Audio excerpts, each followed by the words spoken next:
In Preston, Lancashire, 70 owls are getting peckish. Carol Higham has collected another 2,000 dead chicks to stock up the chest freezer. She's working alone. Husband BarnOwlBill has taken a turn for the worse and is in bed. The effort of looking after the owls every day is taking its toll. Despite his love for his wife and family, the birds always come first. The extra workload piles on the pressure for Carol. I think I'm at my limit, personally. What we have here is enough. I suppose in a lot of cases it's too much. It would either have to be this or the house. I couldn't see to both. Not and keep them as we like them to be. What about Bill? Does Bill have a limit, do you think? No. No, I don't think he does. The more the merrier for Bill, I think. Bill and Carol snatch quick breaks once or twice a year. They can't stay away long as Bill's favourite owl, Paulie, goes off her food and pines. If we're on holiday, we can only have a week. If I'm ill, I don't come into the room, so she thinks I'm actually away. See you, Daddy. And Carol has to bring her upstairs to show her that I am in the house. See you there, Daddy. Hiya, big girl. Who's Dad's big girl? When he's bedridden and in pain, Paulie spends time upstairs with Bill while Carol goes back to the chores. Come on then, big girl. Oh, she's a clever girl. Oh, she is. Bill has an almost human attachment for all his owls, but reserves a special place in his heart for Paulie. When we lose Paulie, it's going to break my heart. It's going to be like losing a daughter. And I don't know what I'll do when it happens. I'm more likely to go to the pub and get absolutely intoxicated.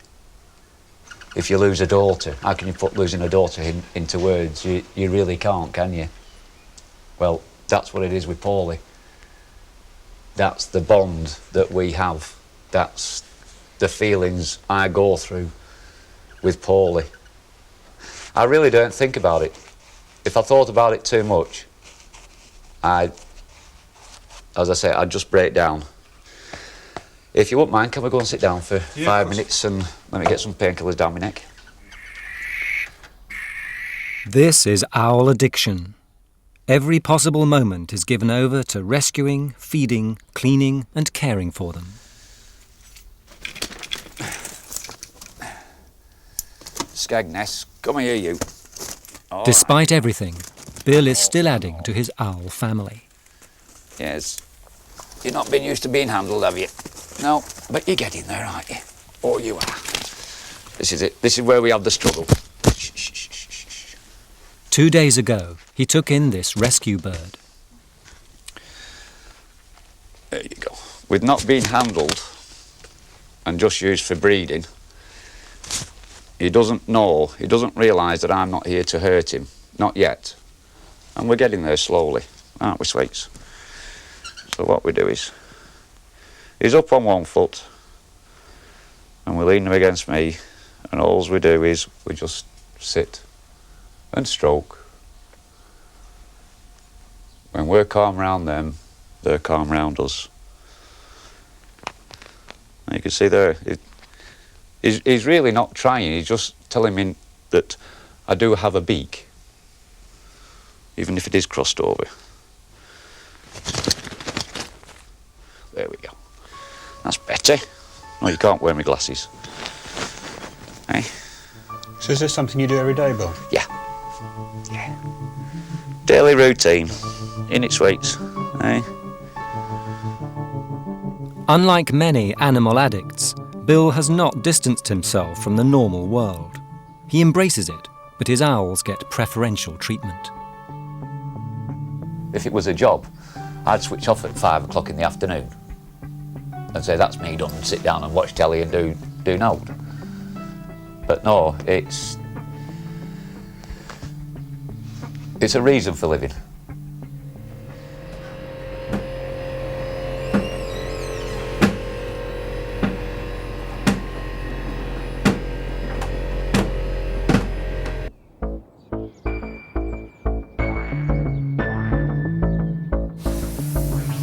BarnOwlBill is back on his feet to care for the 70 owls living in his Lancashire council house.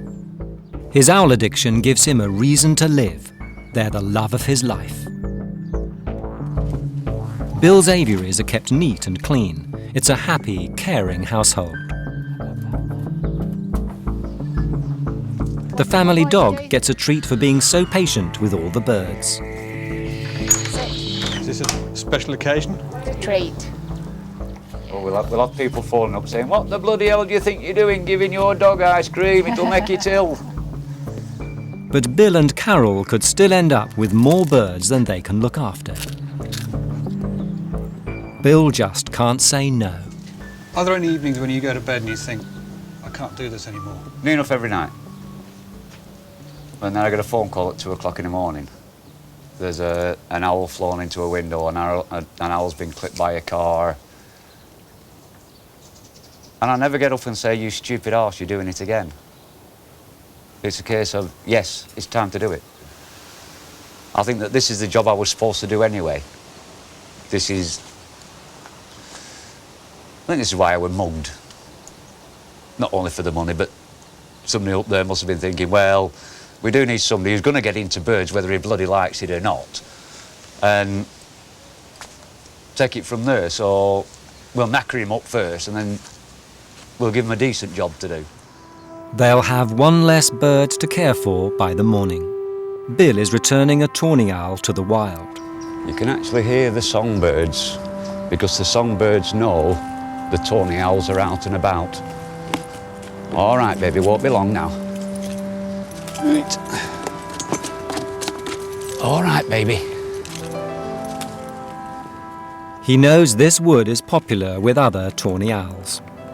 Okay. There we go. Oh, you're beautiful.